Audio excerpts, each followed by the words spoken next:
Becoming a parent changes you, and I feel like my experience with parenthood has been, it was the hardest early on, the hardest right after he was born, and every kind of day has gotten easier since then. There have been ups and downs here and there, but, that first month or two period was just exhausting. It was just very physically exhausting for me. Balloons, bazookas, boobies, bosoms, boulders, cans, hooters, knockers, melons, honkers, jugs, rack, tatas, tits, torpedoes, guns, bust, doorknobs, coconuts, and our favorite one, the girls. Welcome to the All About Breastfeeding show, where your host, Lori, highlights mothers just like yourself and goes beyond the surface questions and digs deep so they share not only their joys and happiness in their daily breastfeeding life, but also their pain and struggles and how they worked through them. Welcome to All About Breastfeeding, the place where the girls hang out. I am your host, Lori Jill Eisenstadt, IBCLC. I am having such a blast hosting this podcast. I continue to receive such great feedback about the shows that I'm providing for you, about the guests that are on the show, and how much you are enjoying learning all about breastfeeding. Many people are saying to me, "Who knew there was so much to learn?" I am constantly checking in with my listeners, and whenever I get feedback, I'm asking you, is the information overwhelming? Is it being presented in a way that it's entertaining as well as informative? Are you finding it helpful? What else would you like to see me talk about? What's working? What isn't? It makes me feel really good that you're finding it entertaining as well as helpful. And I'm not ashamed to say that I can only be an expert in a few things in life, which is why I bring on guests to help educate all of us. So thank you everyone for listening to the show, for supporting me in this work, for sending me some of the most complimentary emails I could ever receive, telling me ways in which some of the shows have really helped you. As an IBCLC, I do this work for many reasons. The first reason, though, is because I love working with mothers and babies. The second reason is because I have a strong desire to take the time that I put into a job and have it be meaningful to help mothers be confident in their breastfeeding life. For moms that are having breastfeeding difficulties, to help them resolve their challenges so they can move on to be comfortable and enjoy their breastfeeding experience. And yes, sometimes it does mean helping a mom come to terms with some really difficult breastfeeding decisions. I want to extend also a very, very big thank you for sharing this show with your friends. I will be adding a survey to the All About Breastfeeding community Facebook group. If you would like to participate, please join us. You can do this in two ways. You can go to Facebook and search for the 4 words, All About Breastfeeding Community on Facebook, and join us. Or you can check out this week's show notes, which will be at allaboutbreastfeeding.biz/podcast, and a link to the group will be in there. Speaking of fabulous guests, today I have a good friend of mine, Sarah, on the show. We will get to hear about her background history of where she grew up and what her life was like before becoming a parent. All my listeners already know how much I love to highlight moms who share with us their breastfeeding journey. When they have a business that I feel can really benefit my listeners, I love to share this info also. Sit back, relax, learn, be entertained. And near the end of today's show, Sarah is going to share some really important information about her work with working parents that all of us can learn from. Let's get started. Sarah Argenal is the founder of the Working Parent Resource, which is an online resource dedicated to helping frazzled working moms and dads slow down and finally focus on what matters most in their lives. Welcome to the All About Breastfeeding show, Sarah. Nice to have you here. Hi, thanks for having me. All right, I'd like to get started with you telling us a little bit about the background, about what life was like for you in the family that you grew up in. Sure. I was born in Cincinnati, Ohio. And when I was 5 years old, my parents got divorced and I moved to Northern California, a small town called Mount Shasta. It's about an hour from the Oregon border, so very north. And it's kind of a little hippie town. So I grew up with two hippies, my mom and my stepdad. And I had an older sister. She was about 7 years older than I was. And then a younger sister and a younger brother. So I was kind of the middle child. And we also had a couple stepsisters and I had half brothers. So I was part of a really big family growing up. It was a nice childhood. It was a little different. I was in homeschool for about 5 years and we traveled to San Francisco and kind of up and down the California coastline in a sailboat for most of my childhood, kind of off and on. And my dad lived in Cincinnati for most of my life, so I would visit him there in the summers. And so I kind of had, this kind of bi-coastal lifestyle for most of my life. And coastal. Yeah, exactly.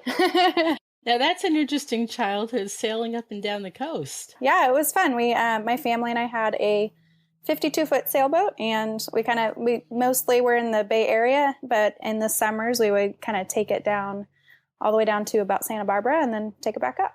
It was interesting, definitely different. Now, did your mom homeschool you during the time on the boat, or the time on the boat was vacation time?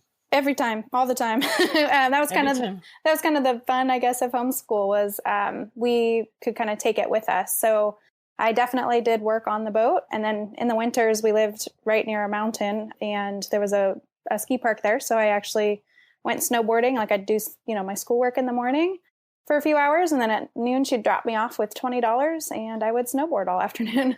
So wow. It was kind of it was definitely an alternative lifestyle, but I enjoyed it. That's what I was going to ask you. If you had a choice, would you have done it any other way?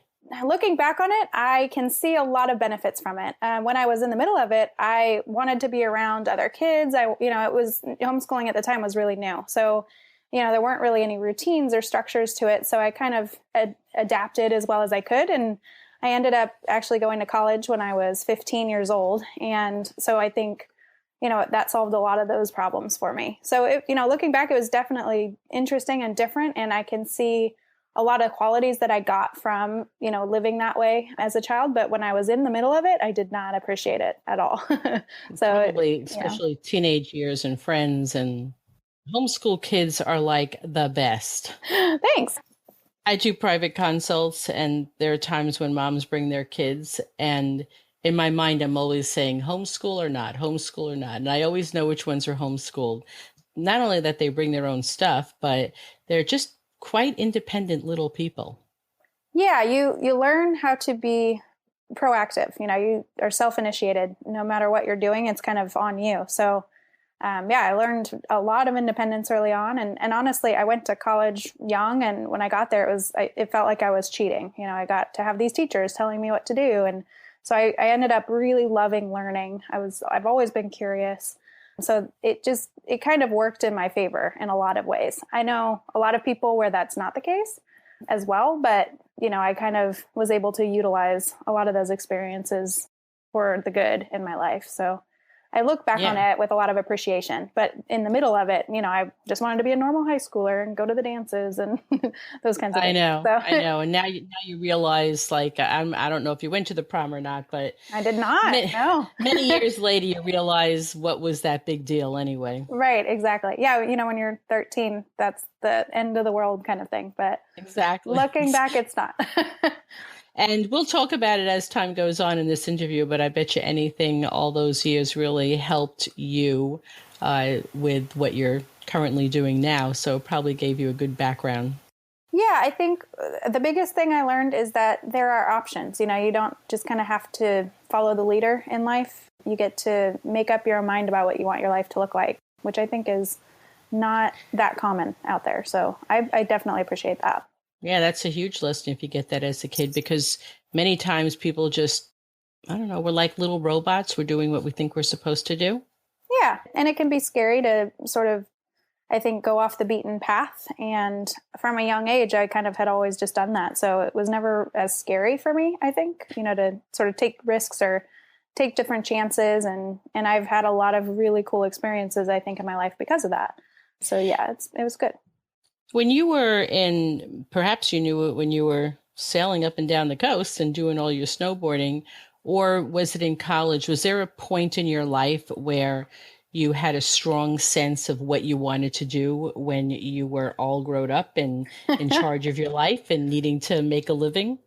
I would think I was about 10 years old, and John Grisham was very popular. He had a lot of books come out and then a lot of movies come out, and I got obsessed with the law.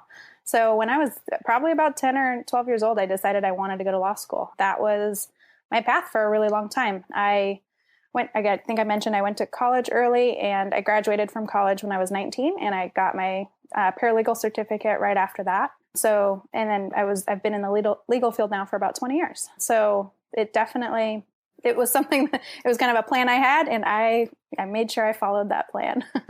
You're a girl on a mission. You follow that plan. I did. Yeah. And I've had other dreams since as well. But yeah, I that's what I wanted to do when I was younger. And I kind of set my sights on it and went for it.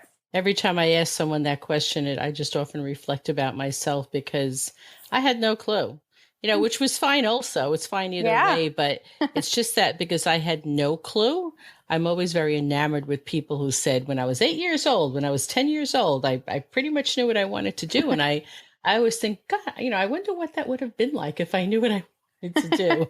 The law has always been very fascinating for me, very interesting. But when I was 21, so after working for a couple of years, I realized that it wasn't necessarily right for me. So I kind of changed tracks a bit, which, we can get into a little later. But, I think I looked back on that at one point and realized I made that decision when I was so young. And then I never really questioned it. I never really allowed myself to think about other options. I just kind of decided that was going to be the goal and went for it, which definitely, it has its bonuses too. But as I got older, I realized it's okay to question those things too. Yeah, that might actually be along the lines of what I said before that happens with some people is that they may be told what it is they should do. Their family is in a certain business, in a certain line of work, and that's just the assumption. And they're also not questioning it. They're just going along with the program. And certainly for some people, it turns out to be their bliss. They followed that path and it's what they wanted to do. And other people are just kind of going by robots and who knows how long it takes them to figure out that's not the path they want. Yeah. Yeah. And I think, I was also a pretty stubborn kid, stubborn person. So I kind of decided this is what I'm doing and I'm telling everyone I'm doing it. And it was really hard for me, I think, to back away from that plan, even though even at some point when I realized it wasn't really right for me, a good fit. Yeah, well, you put it out there to the rest of the world, and then, it's hard telling them, guess what? I changed my mind. You changed my mind, yeah. All right, I'd like for us to just take a little 1-minute exercise, and I want to change the energy a little bit because we're going to talk a little bit about birth and breastfeeding and babies. So can you just close your eyes just for a minute and uncross your arms and legs and put your feet flat on the floor and just take a nice deep breath in through your nose. And slowly let the air out, just dropping your shoulders, loosening your arms and your thighs. Take another nice deep breath in and relax your forehead and your cheeks and just kind of let your jaw drop and your tongue loose. And just one more deep in breath in through the nose and out through the mouth. Okay, open up your eyes. All right. Feeling okay? Very relaxed. Thank you. All right. So I often ask my guests if they knew if they were breastfed. So have you ever had that conversation with your mom?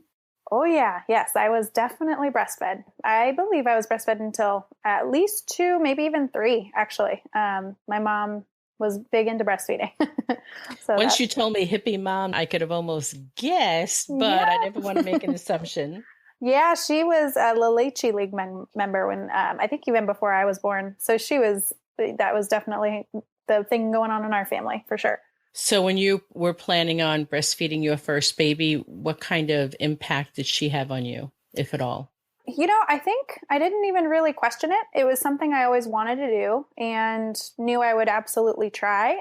I have, I think I mentioned I have 2 other sisters, and they all had kids. They all had 3 and 4 kids before I ever had my first. So I got to have a lot of influences and experiences, kind of, being able to see what they all did before I had my son.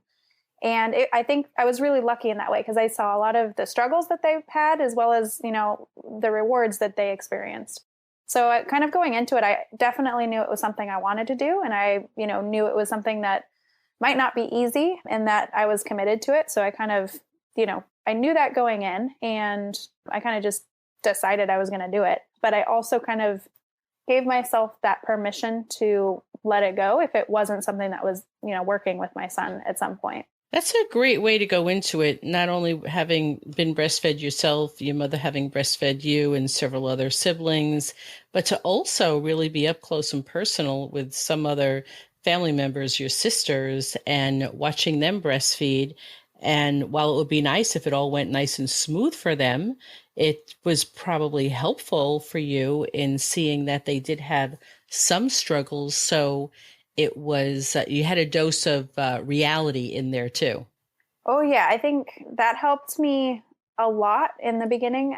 Just kind of understanding that it might not just be a perfect fit right away, like that it's something that I might have to work out a little bit, or at least, give some time to evolve and to work over time. So yeah, I'm glad that I didn't kind of have this rosy, just perfect image of what it would be like, because I probably would have gotten really frustrated and thought I was doing something wrong, or, blamed myself, or, I think that I could have had a lot of negative interpretations of that. And so, yeah, I think it was really good that I kind of had a couple of realistic images of it going in. Absolutely. Did you feel the need to take any classes or watch any videos? Is there any other way that you prepared for breastfeeding? Yes, I took a breastfeeding class through our hospital before my son was born. And I think I asked a lot of questions, the type of person who likes to research things. So when I was pregnant with my son, I just sort of researched anything and everything I could about breastfeeding and about parenting and about childbirth, kind of all the different things related to having a baby. So I definitely learned as much as I could and asked questions of people that I knew who had gone through the experience. And, it was a wonderful resource to have my mom there and my sisters. So I felt really lucky going into being a mom, because I kind of felt like, okay, like I've got as much as I can possibly have going into this. I felt very supported. Yeah, and then you just have to have what I call your breastfeeding partner. I did not have anyone around me who breastfed. I came from a strong formula feeding family. Oh, wow. And there was nobody. And I took one class, which was so-so. Yeah. So you really went into it really with like all hands on deck, all these helpers, and some good positive energy around it, and a little bit of realistic expectations towards it. So that's wonderful. Tell me, we forgot to mention, who do you live with, and what's your son's name?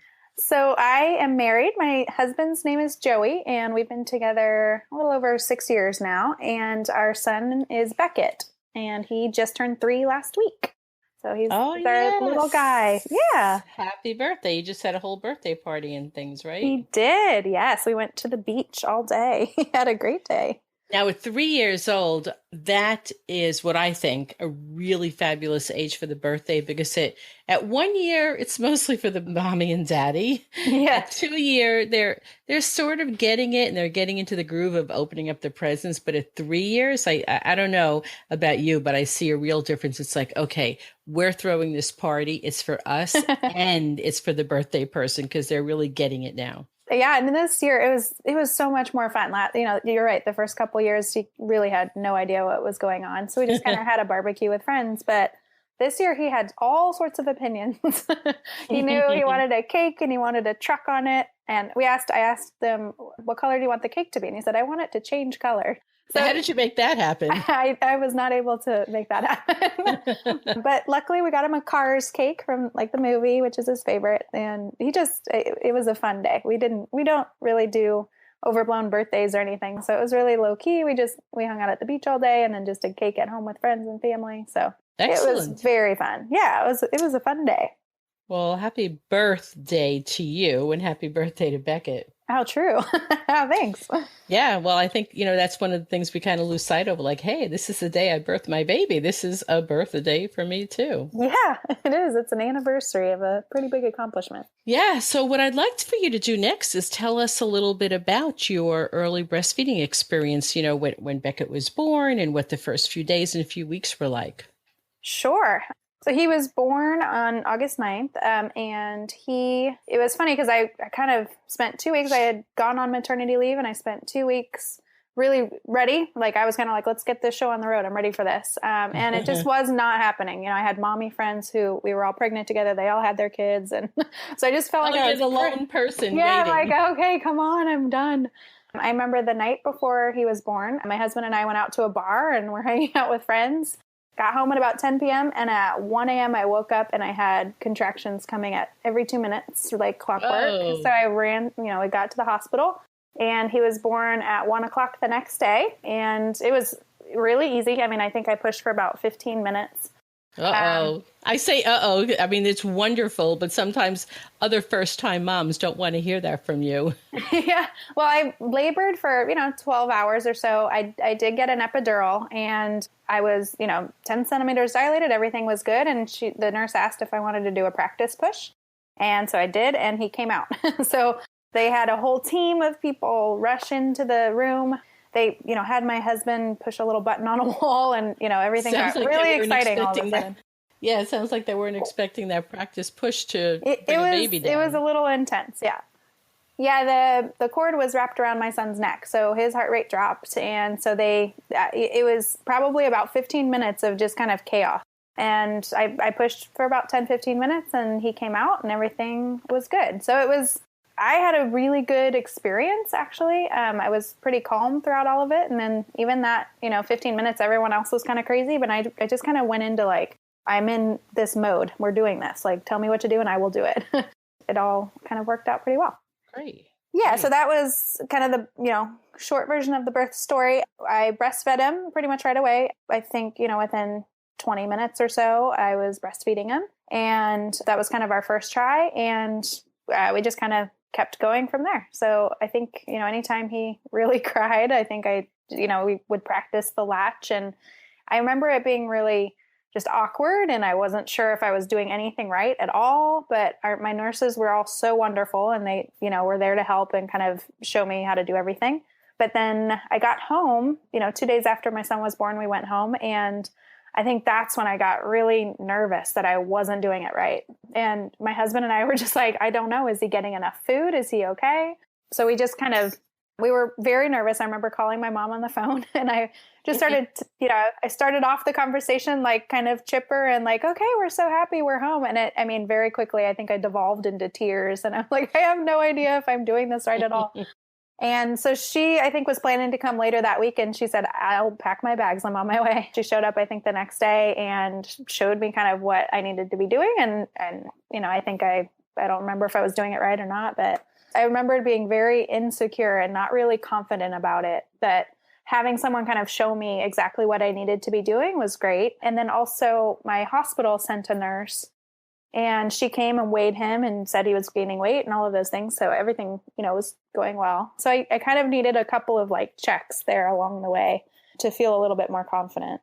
Yeah, and especially when it's the first time around, if you are having another baby, or for other moms, after their first, by the time they have their second, they're much more in tune with what they need to do, what to expect, how do you help figure out how to read your baby's cues. And there's a confidence that comes with having done it at least once before.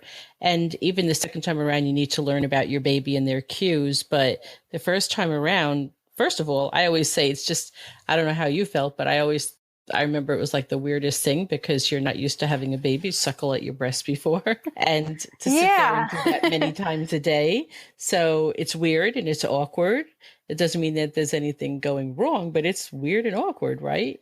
I don't think it was as awkward and weird as I expected it to be. I kind of, I'm like, this is going to be weird. This is, a little human that's going to be there. But it definitely felt natural. It also, I remember kind of later, after a couple of weeks, my son was a big eater and also kind of a snacker. Like he never really wanted to just eat and eat and eat and then fall asleep. He would kind of eat a little and then fall asleep. And so it was really hard to kind of, my pediatrician was saying, get him on a routine and all that. And it just never really worked for him. And eventually I kind of gave up trying to control him. I just sort of surrendered to the whole thing, and that helped a lot. But I remember, weeks later, people asking me how everything was going. And I'm like, I didn't realize how physically challenging being a mom is, and that a huge part of that was the breastfeeding. I mean, he ate a lot and he ate frequently. And so I was up and doing that. So I know especially early on, the sleep deprivation was a huge part of kind of what made it challenging, but it was also so rewarding that, I was kind of into it. So. And you're absolutely right. The sleep deprivation, it makes it very difficult. I don't know if you prepared for that ahead of time. Like, it sounds like you had a pretty good idea, but then when you're in the thick of it, it's still, you're sitting there saying, oh, this is what other mothers meant, Yeah. No, I had never been that tired in my life. And I don't think there was any way for me to prepare for it. Everyone says, get your sleep now, that kind of thing. And so I knew I would be tired, but the physical and emotional exhaustion of it was definitely overwhelming. And the first week or two, I didn't even, I was hormonal as well. So it was just kind of, that part was all overwhelming. But I think, the sleep deprivation piece probably hit about 3 weeks in.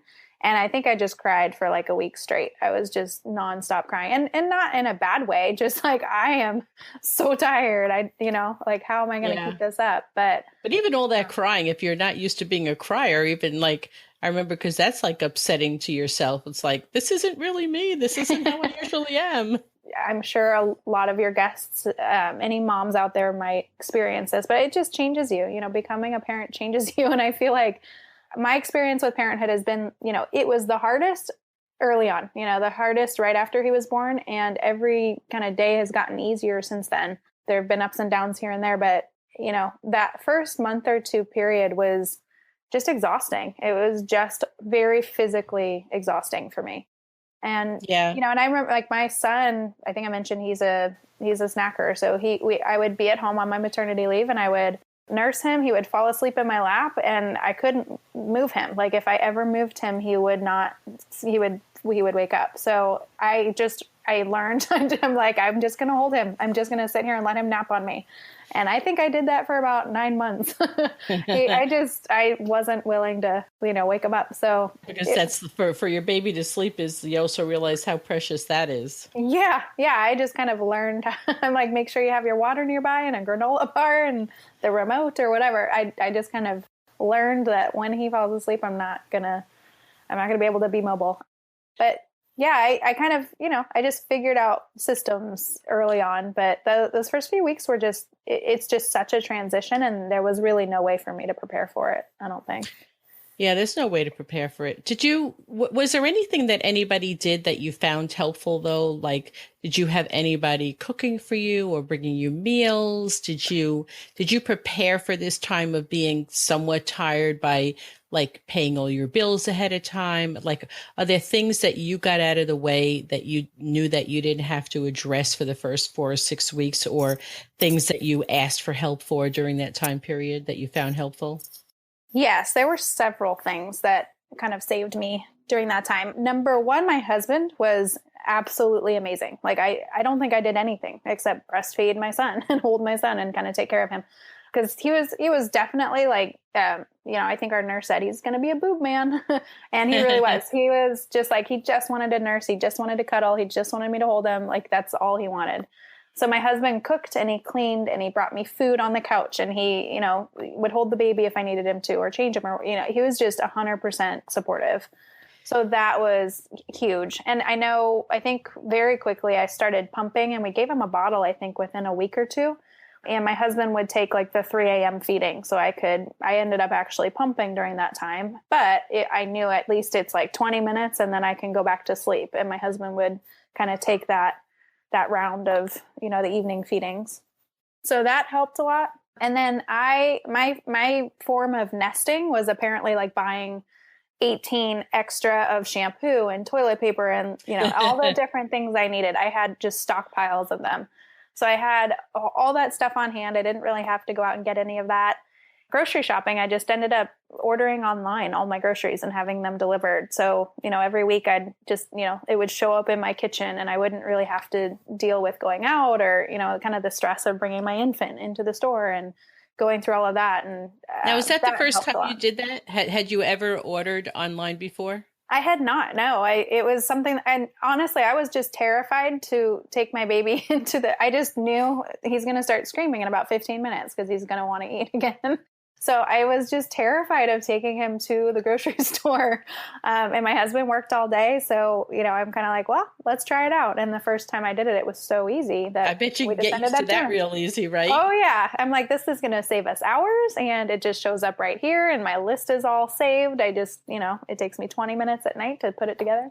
So that kind of was our routine for a while, probably about 6 months or so, which I thought was really helpful. Well, that's huge. Yeah. So yeah. Listeners, hear that. Find the online supermarkets by you that you can order online. Yeah. And now, I don't even remember if they had this then and I didn't know about it, but they have Plated and they have Blue Apron and all these, they'll actually prepare your whole meal for you and drop it off, which, now if I had a baby, I might try that too. I know. I like outsourcing. Yes. And I know you're that kind of organizer. We're going to talk about the business that you do. So I figured you probably had some good strategies, like even if you didn't think up of things ahead of time, that while you were sitting there on the couch holding Beckett while he slept, your mind was probably going strategizing. Yeah, I just kind of I was trying to figure out all the things I could just hand off. I didn't really want to have any responsibilities except just being there with my baby. I don't know, that was just kind of my initial reaction to parenthood was just like hunkering down and just being with him and like being present and making sure that I was there for him and kind of like letting all the other stuff go until I could kind of get my footing a little bit. Yeah, that's great. It's great that you were able to do that. Sometimes, even though he was a snacker and you spent a lot of time feeding him, it sounds like, and a lot of time sitting on the chair or the couch while he slept, I bet you in hindsight, you feel like most of us do. Don't you look back and say, but my goodness, it still went really fast?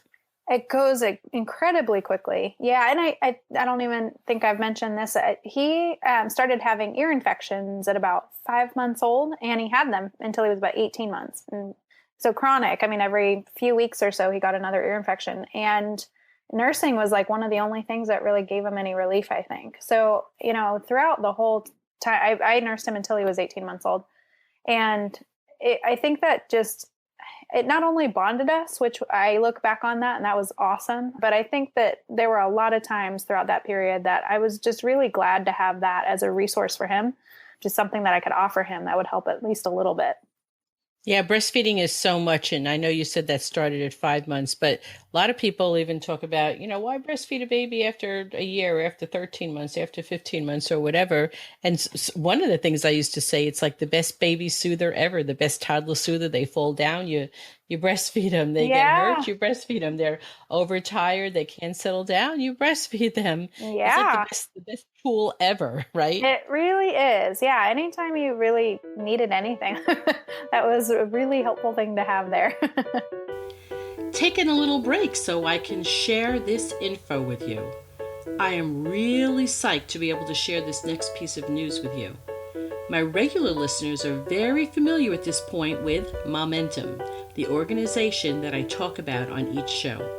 You know the one that I say saved my life as a new mother, the organization that helped me find other mothers who were new at this whole mothering thing. They became my people. They helped me navigate that first year of motherhood and continued to mother me as I had more kids and my need for support through their toddler years and kindergarten years and elementary school years just kept being needed. I made lifelong friends, and they were so helpful that I am doing all I can to continue to support the organization.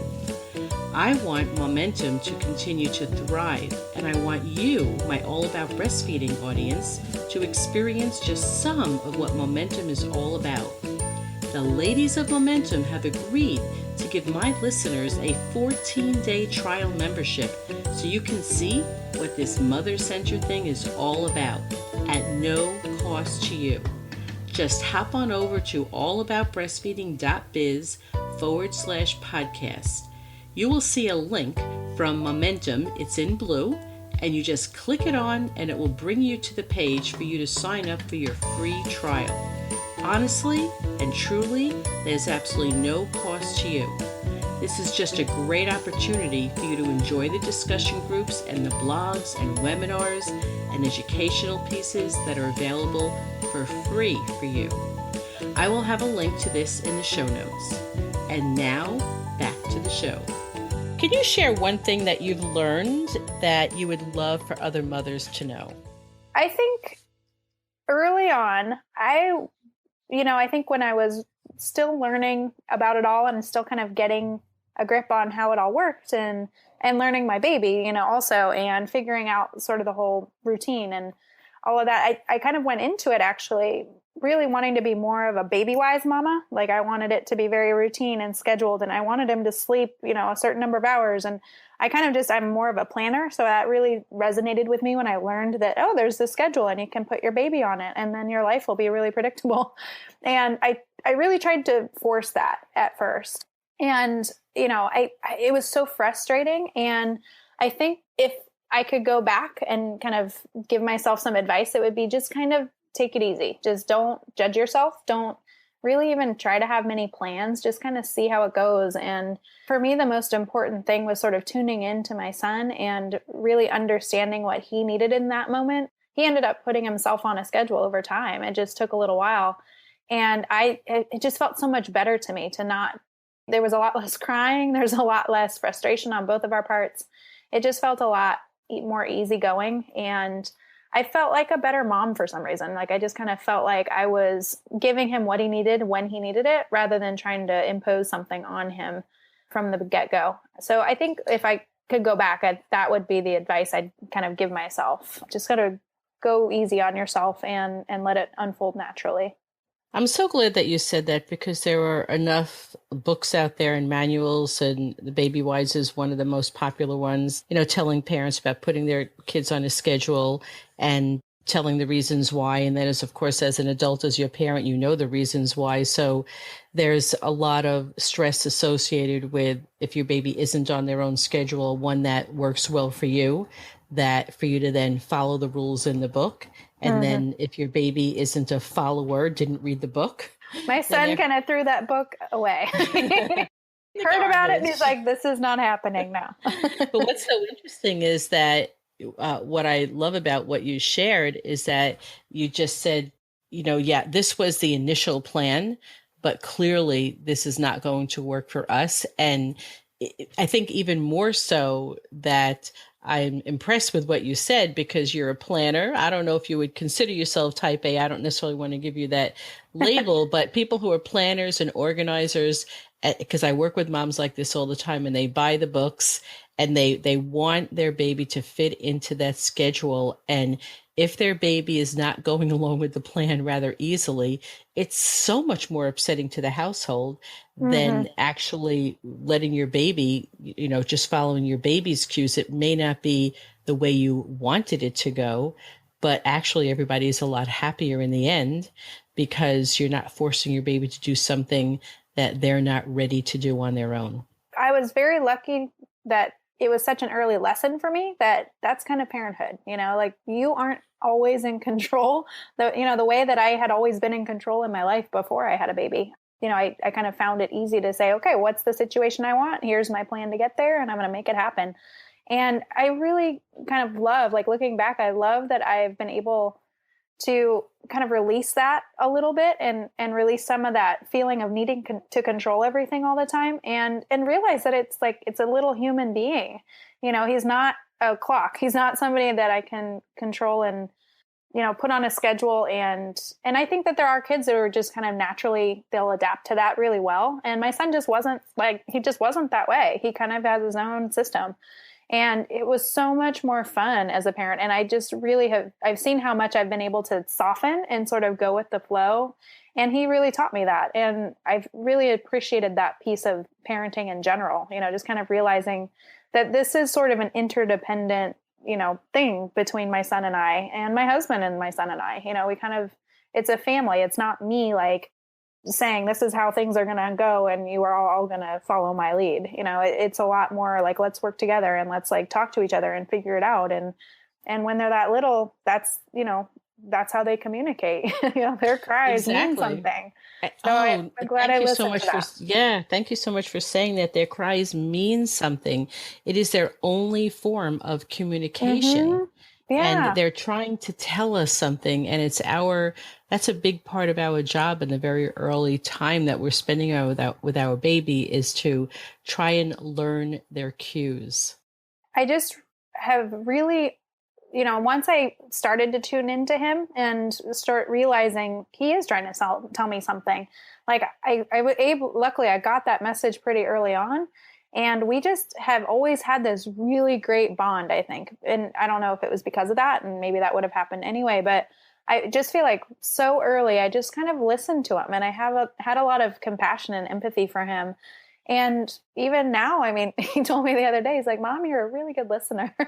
And really? Yeah. I mean, like, it's awesome. It's so cool. And even if he didn't say that, like, I feel that, when he has a problem, he comes and talks to me, and we just kind of sit down and work it out together. And this is just kind of the beginning. He's only 3. So I just feel like it's been a really cool thing for me to experience with him just as a person, just kind of our relationship is really cool in that way. It is excellent that you got that early on, because there's going to be many other things that's going to come up that you are going to want to control when perhaps you should not. Yeah. And you're going to draw upon those early years and remind yourself that, because there's going to be times when it's going to be really, really, really strong that you're going to want to control something, and you're going to realize that, and I'm not talking about certain disciplinary things, but just to get that early on that, this is what I tell people all the time. Your child is another human being. He's like little people, big people. Mm-hmm. He's the little person in the household, and we're the big people in the household, but we all have thoughts and feelings and wants and needs. And the best of our ability, we need to learn how to listen and respect that other person. And a little baby is another little person.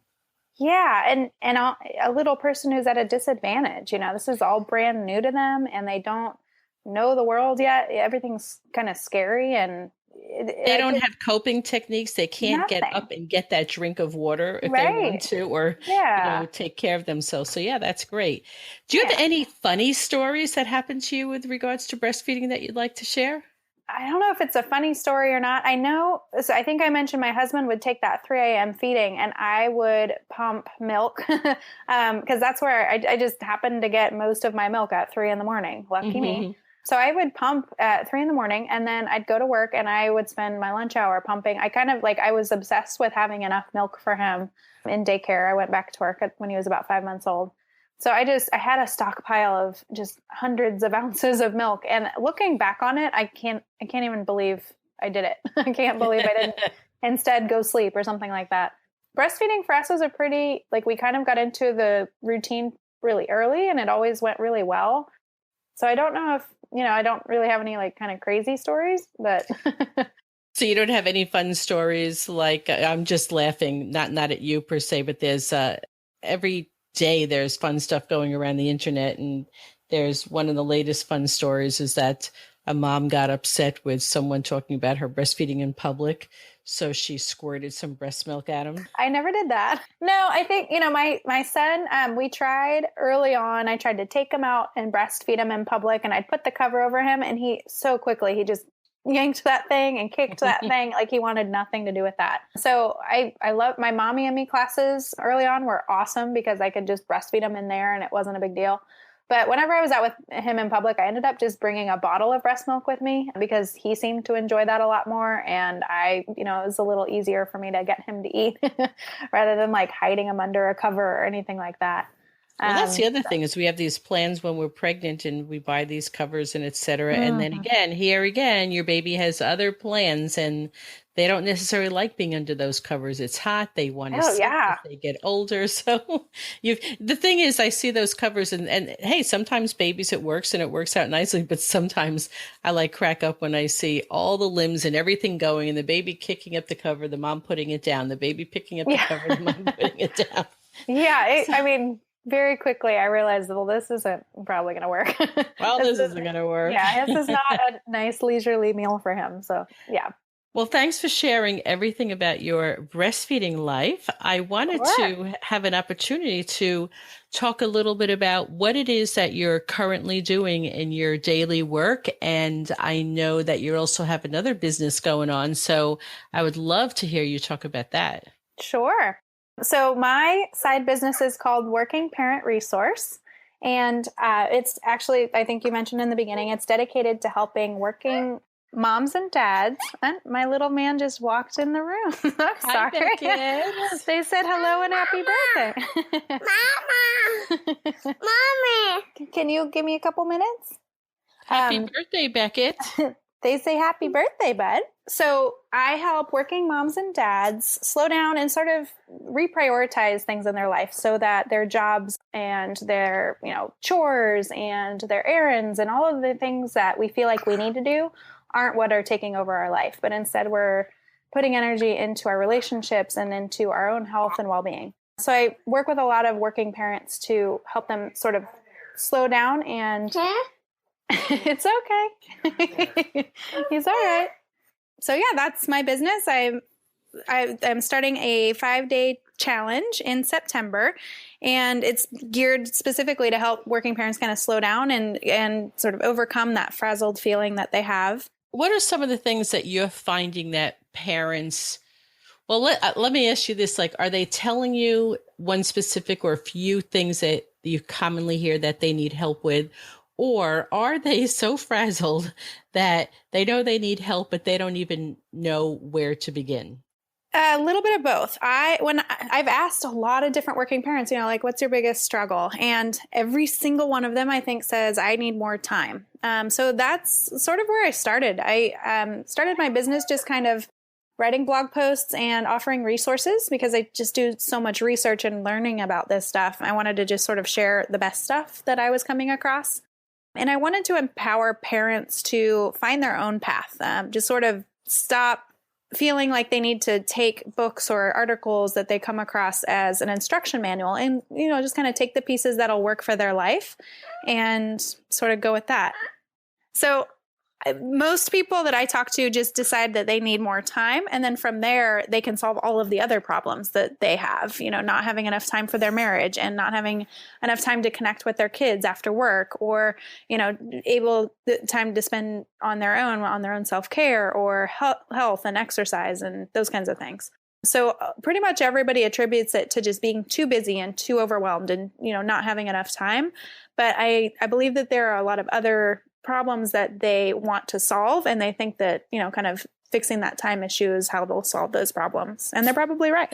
How about, do you feel like as parents, we are overscheduling ourselves and overscheduling our kids, and that's a time sucker? I mean, when it comes down to it, we have 24 hours in a day, no matter what. So we're never going to get more time. That's just not going to happen. So I think the biggest thing is kind of identifying the things that are most important to you. And that's going to be different for every family. Some families, it really is important to, be on that, to have a kid on a sports team because they really love it. And so the family kind of rallies around that. Other families, it's really important to have family dinners at home. So it's kind of going to look different for every family, but it's just sort of identifying the things that are most important to them and then organizing their time around that versus just kind of responding to everything that comes up day to day. I think that's kind of where I want to help parents. So rather than just putting out fires, you're helping them to figure out where it is they need the help. So it's not just all about, like I say, putting out fires. You're just going from thing to thing to thing to thing. Yeah, I want to try and help people sort of slow down and take a real hard look at their schedule and look at the things that they're committing to and the things that they've decided need their time and attention, and start kind of eliminating the things that they decide aren't worth their time and attention. Because I think that's kind of the only way to do it. I think that there are going to be a lot of demands on our time out there. There are a lot of invitations and things that we even want to do. But especially I think after we become parents, and, I work with working parents. So as soon as they are kind of trying to fit that piece of having a family and having a marriage and having a job, and then all of the other things that come along with just kind of leading life in, the 21st century, there's a lot coming at you. So I think it's normal to feel overwhelmed. I think that's just kind of our culture right now. But I think it's also up to us to decide that it's time to take back our time, and it's time to decide what things are going to get our attention, and just start kind of making those hard choices, because it is hard. I think those are all very excellent points, having us take a look at what it is that we're doing and making choices about where we want to spend our time. What is one thing that you've learned from your reading and research that you incorporated into your life and that's made it easier?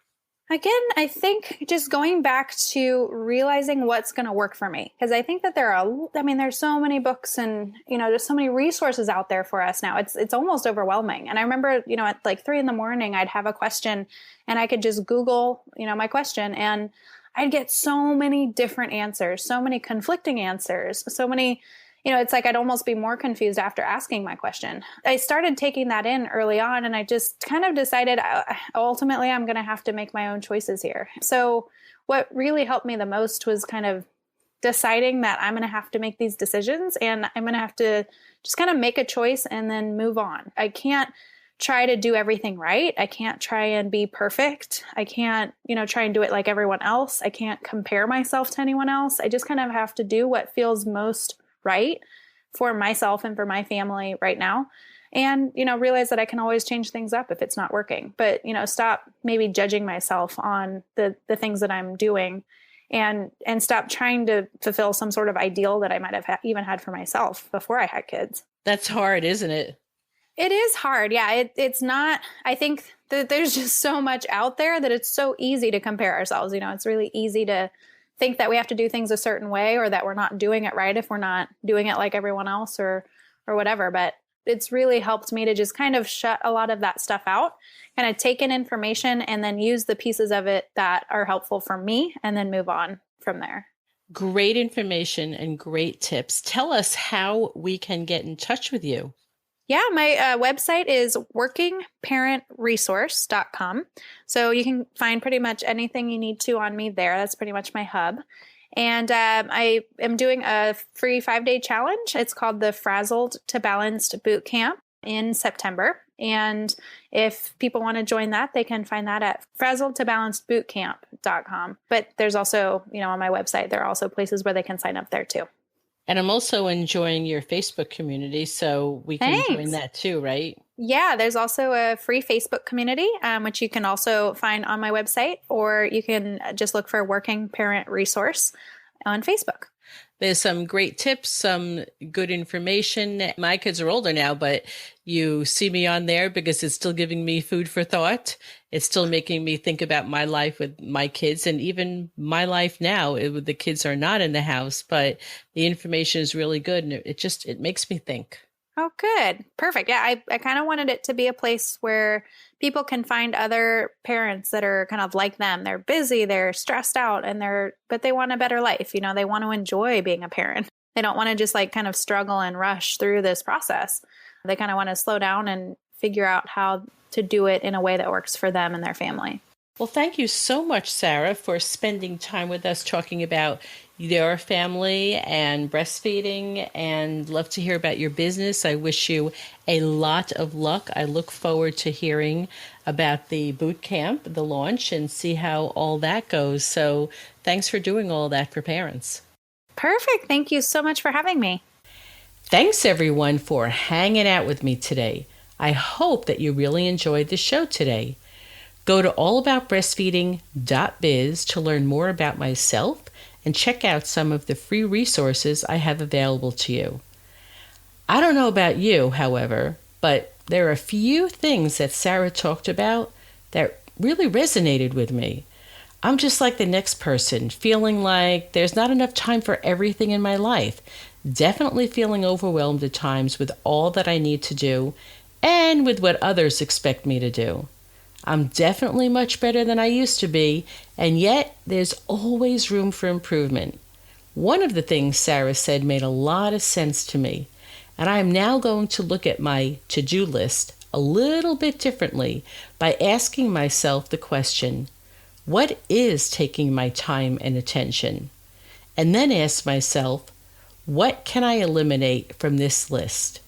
And then I will eliminate what does not really need my time and attention. I've never quite framed it that way to myself. And I'm going to remind myself that if it is not working, I can always go back and add and delete things. Sometimes it's hard to make hard choices, but many of them don't need to be final, and that's what I'll remind myself. Many of my clients, I imagine, are just like you, feeling overwhelmed with so many things that need to get done and feeling anxious about anticipating what else needs to get done. Some of what we're doing for ourselves and other tasks are because you think this is what others expect of you. If you're feeling like that and you have not had your baby yet, the overwhelming feelings, they may increase once you have your baby.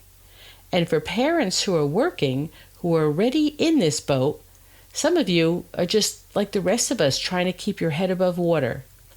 I have seen Sarah's work and I know her personally, and she's really done her research. Go ahead and join her absolutely free 5-day challenge and see how it can help you. I'm going to leave you today with our quote. Crazy busy is a great armor. It's a great way for numbing. What a lot of us do is that we stay so busy and so out in front of our life that the truth of how we're feeling and what we really need can't catch up with us. Brené Brown. You know, Brené Brown is a wonderful speaker, and if you have not heard of her, please check out the link in the show notes for one of her talks that I know you will really enjoy, and you'll want to listen to all of her talks. She is great. Until the next show, bye-bye.